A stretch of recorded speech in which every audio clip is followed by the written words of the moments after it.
¿Qué tal? Bienvenidos a la sexta clase del curso de cálculo en varias variables. En esta primera parte vamos a examinar una primera versión de la regla de la cadena para funciones de dos o más variables. Como ya es costumbre, antes de comenzar con las definiciones propias del curso, hagamos un pequeño recorderis de cómo luce la regla para funciones de una variable. Entonces, recorderis.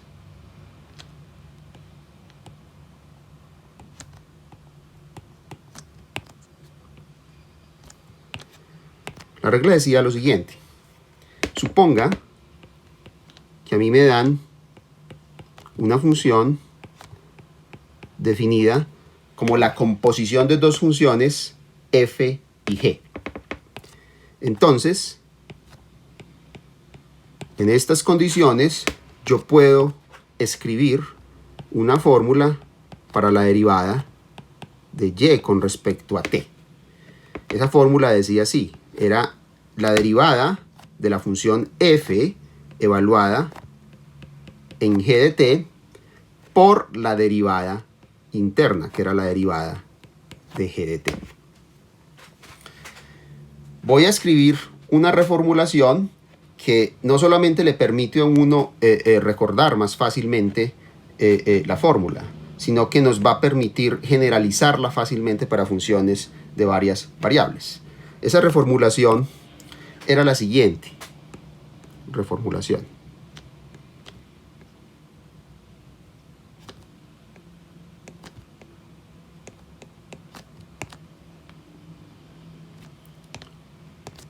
Entonces decía así: si usted escribe a y como una función de una variable independiente x y supone que esa variable independiente es a su vez una función de una variable independiente t, entonces podemos calcular la derivada de y con respecto a t utilizando, en lugar de la notación primada de Newton, la notación de Leibniz, que utiliza diferenciales. Es decir, esto sería la diferencial de y con respecto a x por la diferencial de x con respecto a t. Estas dos igualdades encapsulan exactamente lo mismo. ¿Okay? Sin embargo, esta notación tiene un pequeño defecto, y es que acá está implícito el hecho de que la derivada de y con respecto a x se tiene que evaluar en el argumento g de t. Entonces voy a ponerlo entre paréntesis para que recordemos que ese siempre es el caso.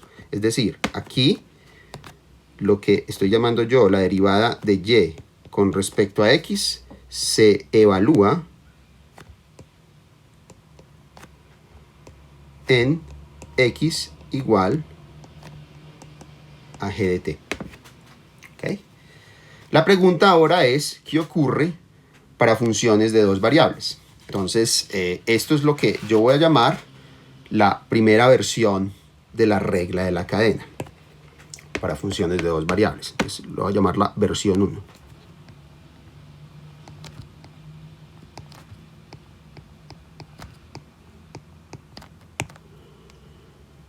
¿Qué dice esa versión? Esa versión es simplemente una generalización de lo que ocurría para funciones de una variable. Entonces, es la siguiente.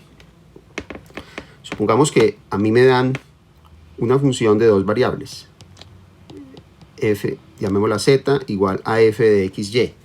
Y que x es a su vez una función de una variable independiente que voy a llamar t, y y también lo es. ¿Okay? Aquí estoy utilizando la misma letra x y la misma letra y para designar a la función. Esto con el fin de ahorrar letras en el alfabeto. Es una notación bastante común que van a encontrar ustedes en muchos textos. Entonces, en estas condiciones, ¿qué ocurre?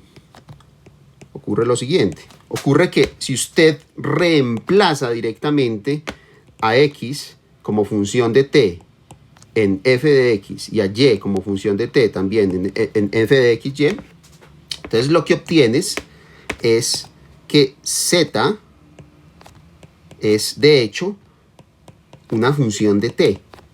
Una vez uno reemplaza explícitamente en la fórmula que define a z las expresiones de x y y en función de t. Y por lo tanto, tiene todo el sentido del mundo preguntarse cuál es la derivada de esa función con respecto a t, dado que es una función de t. Y resulta que está dada por la siguiente prescripción. Vamos a tener que derivar parcialmente a z con respecto a su primer argumento y multiplicar por la derivada del argumento con respecto a t, más la derivada parcial de z con respecto a su segundo argumento, que es y multiplicar por la derivada de ese argumento con respecto a t. Donde una vez más, esta notación adolece del problema de que ustedes tienen que tener presente que estas derivadas con respecto a x y con respecto a y, que a priori son funciones de x y y, se tienen que evaluar en x de t y en y de t. Es decir, hagamos acá la salvedad. Aquí tienen que tener presente que la derivada parcial con respecto a x y la derivada parcial con respecto a y, que repito, son funciones de x y y, se deben evaluar o se evalúan en x igual a x de t y igual a y de t. ¿Okay? Muy bien, entonces veamos un ejemplo para que ustedes puedan tener algún tipo de sentido de cómo funciona esta regla. Entonces,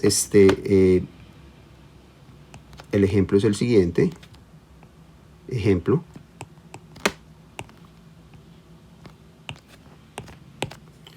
Entonces, supongamos que yo le doy a usted la siguiente función. Voy a darle una función de dos variables. Esa función de dos variables va a estar definida como x veces el arco de la tangente de x por y. ¿Ok? Y supongamos que a usted a x se le dan como función del tiempo, o de la variable t, que estoy identificando con el tiempo, que es simplemente t al cuadrado, ¿cierto? Y que y, también como función de t, está dado por t veces la exponencial de t.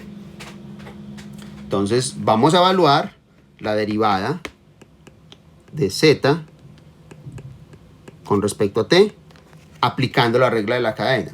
Quiero observar que esto se puede hacer de manera directa. Usted simplemente puede insertar lo que vale x en esta expresión y lo que vale t en esta expresión. Y lo que van a obtener es una función de t, una función de una sola variable, y ustedes saben derivar esas funciones, ustedes saben encontrar la derivada de esa función. Pero lo que yo quiero resaltar en este ejemplo es cómo hacer el cálculo sin hacer el reemplazo, es decir, utilizando la regla de la cadena. Entonces, lo que tenemos es lo siguiente: de z de x por dx de t más de z de y por de y de t. Muy bien, entonces tenemos que derivar con respecto a x a esta expresión, a x veces el arco de la tangente de x por y hay que multiplicar por la derivada de x con respecto a t, que es simplemente 2 veces t. Y a eso debe sumársele la derivada con respecto a y de la misma cosa, de x veces el arco de la tangente de x por y debemos multiplicar por la derivada con respecto a y, que eso es simplemente un producto. Entonces derivamos el primero y multiplicamos por el segundo. La derivada del primero es 1, multiplicamos por e a la t más el primero por la derivada del segundo, que es simplemente lo mismo, t e a la t. Muy bien, Entonces, acá quiero recordarles que estas funciones, esto es una función de x y y, y esto es una función de x y y. Ustedes tienen que estar pensando que esa función, al final del cómputo, hay que evaluarla en x igual a t2 y y igual a t por e a la t. ¿Okay? No voy a escribir eso explícitamente, pero deben tener presente que el cálculo está, al final debe arrojar como resultado una función que depende únicamente de t. Ok, muy bien, entonces hagamos estos cálculos. Esta derivada es fácil, esto es un producto. Entonces aquí me queda simplemente el arco de la tangente de x por y, que esa es la derivada del primero, más x por lo que haya que derivar. Entonces hay que derivar el arco de la tangente. La derivada es 1 sobre 1 más el argumento al cuadrado, es decir, x por y, y esto hay que multiplicarlo por la derivada interna, que es la derivada de x por y, que sería simplemente y, ¿cierto? Y todo esto de nuevo está afectado por 2t, ¿cierto? Y similarmente, la segunda es un poco más sencilla porque el primer factor no depende de y, solamente hay que derivar la dependencia de y en el arco de la tangente. Y esto nos da entonces x por la derivada del arco de la tangente de nuevo, que es 1 sobre 1 más el cuadrado de ese argumento, por la derivada interna de x por y con respecto a y, eso sería simplemente x. Y esto lo multiplicamos por e a la t más t e a la t. Muy bien, perfecto. Entonces continuemos con el cálculo. Esto podemos simplificarlo un poco más. Esto sería entonces igual a sería el arco de la tangente de x por y más x por y sobre 1 más x a la 2 y a la 2. Ok, todo por 2t, y el otro término sería simplemente x al cuadrado sobre 1 más x a la 2 y a la 2. Ok, y todo por e a la t más t e a la t.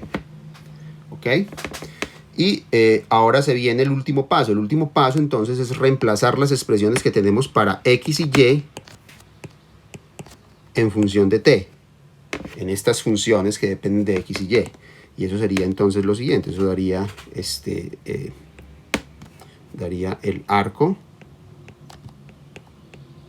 de la tangente de t a la 3 por e a la t, más, esto daría entonces x a la 2, daría entonces t a la 3 por e a la t. Aquí tendríamos 1 más t a la 6 por e a la 2t, ¿cierto? Todo multiplicado por 2t, y el último factor sería entonces t a la 4 sobre 1 más t a la 6 por e a la 2t. Ok, todo multiplicando a e a la t más t e a la t. Y aquí se puede hacer un álgebra que permite simplificar esta expresión. El cálculo final da como resultado el siguiente. Eso va a dar, queda simplemente 2t por el arco de la tangente de t a la 3 por e a la 3 por e a la t, más t a la 4 e a la t por t más 3 sobre 1 más t a la 6 e a la 2t. Entonces, repito, este ejercicio se pudo haber hecho directamente. Ustedes simplemente reemplazan la expresión para x en función de t y la expresión para y en función de t. En esta fórmula obtienen una función explícita de t y pueden derivar explícitamente como le enseñaron en su curso de cálculo integral. Pero ese no es el punto del ejemplo. El punto del ejemplo es realmente ilustrar la regla de la cadena. Ok, muy bien. Entonces, vamos ahora con una pequeña interpretación geométrica de lo que estamos haciendo, ¿cierto? Entonces, hay una interpretación geométrica de este proceso que merece la pena resaltarse. Interpretación geométrica.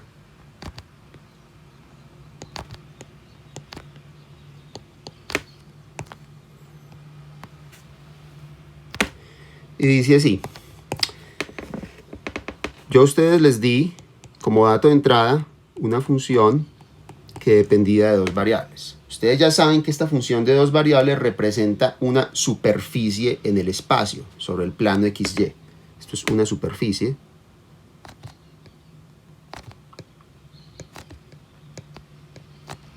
en el espacio sobre el plano XY. ¿Okay? Ahora, ¿qué representan las fórmulas x igual a cierta función de t y y igual a cierta función de t? Estas fórmulas en conjunto, y eso lo debieron haber visto ustedes en el curso de cálculo integral, representan una curva paramétrica en el plano. O sea, esto es una curva en el plano XY. ¿Ok? Entonces, ¿qué pasa cuando yo cojo a z y evalúo sus argumentos en las funciones que definen la curva? Esto es lo que uno llama la restricción de la función original a esta curva. ¿Okay? Esto sería la restricción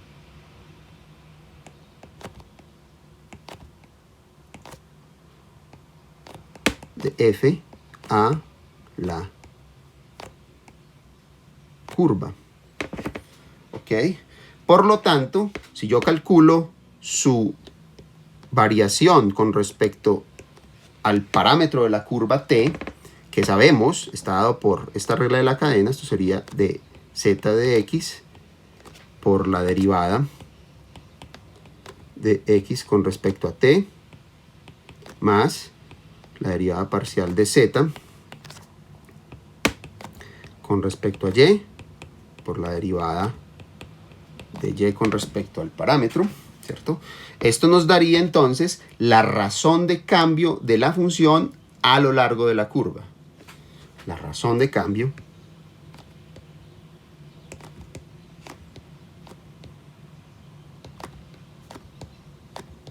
de la función, voy a poner esto entre comillas, a lo largo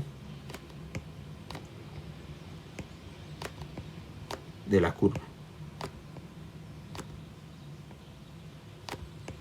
Entonces recuerden que las razones de cambio de una función de dos variables no están bien definidas en general, dependen de la dirección. Hasta el momento solamente nos hemos encontrado con dos razones de cambio, que son las derivadas con respecto a x y con respecto a y, dos direcciones privilegiadas. Ahora tenemos una razón de cambio, por lo menos si tenemos una curva en el plano y restringimos nuestra función a esa curva, tiene sentido hablar de la razón de cambio de esa función a lo largo de esa curva. ¿Ok? Muy bien. Perfecto. Para terminar, quiero hacer una pequeña observación y es la siguiente. Esta es una nota.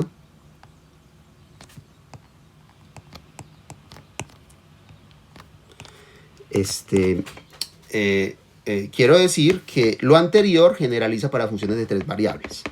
Entonces, lo anterior generaliza para funciones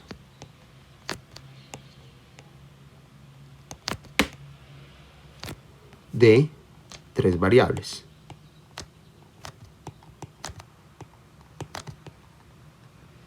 ¿Cómo? Es muy simple. Suponga que usted tiene una función de 3 variables. Llamémosla w igual a f de x, y y z, que es la notación que convenimos en usar. Y supongamos que x es una función de t, y también es una función de t, y z también es una función de t. Entonces, ¿qué dice la regla de la cadena en esta situación o en este contexto? Entonces dice lo siguiente: usted obviamente, si hace un reemplazo directo de estas funciones en la fórmula que definía la función w, entonces vas a obtener una función que depende únicamente del tiempo. Es decir, aquí vamos a tener que w es claramente una función del tiempo si yo hago los reemplazos.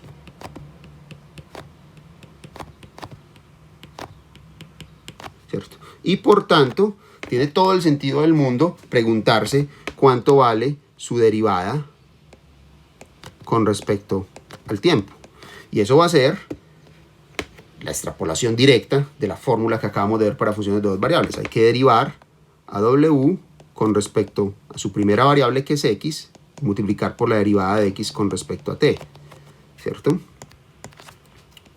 Y a eso sumarle la derivada de w con respecto a su segundo argumento, que es y multiplicar por la derivada de y con respecto a t, más la derivada de w con respecto a su tercer argumento, que es z, y multiplicar por la derivada de z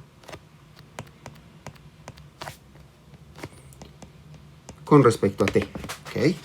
Y acá, una vez más, hay que hacer la salvedad que la notación no es muy explícita en el hecho de que estas derivadas con respecto a x, con respecto a y con respecto a z deben estar evaluadas a lo largo de estas funciones. Es decir, escribámoslo explícitamente.